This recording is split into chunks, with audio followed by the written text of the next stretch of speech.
मोठी बातमी समोर येत असून राज्याला पुन्हा एकदा अवकाळीचा तडाखा बसणार आहे। हवामान विभागाकडून पुढील 2 दिवस अनेक भागामध्ये वादळी वाऱ्यासह जोरदार पावसाचा अंदाज वर्तवण्यात आला आहे।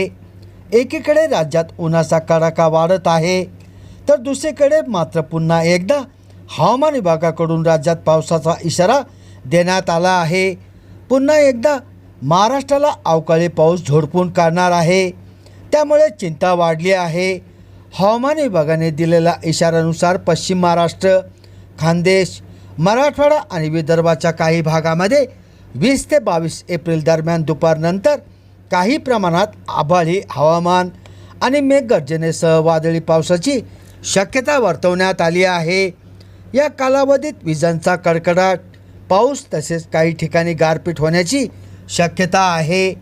सध्याच्या हवामान अंदाजानुसार आज 19 एप्रिल रोजी पश्चिम महाराष्ट्रातील घाट परिसर तसेच उत्तर खानदेश आणि दक्षिण महाराष्ट्रातील काही भागामध्ये दुपारनंतर वादळी पावसाची शक्यता आहे।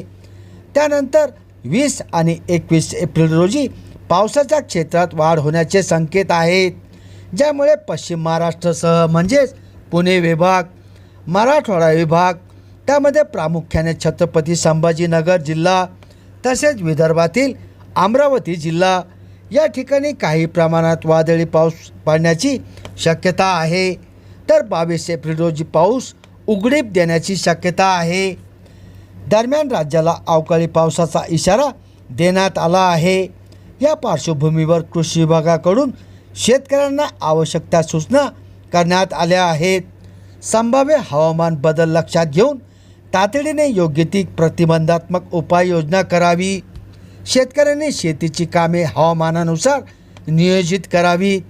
काढणी केलेली पिके सुरक्षित ठिकाणी साठवून ठेवावी किंवा ताडपत्रीच्या झाकणाने झाकून टाकावीत। वादळी वारे, पाऊस आणि संभाव्य गारपीट यापासून पिकांचे नुकसान टाळण्यासाठी आवश्यक ती खबरदारी घ्यावी।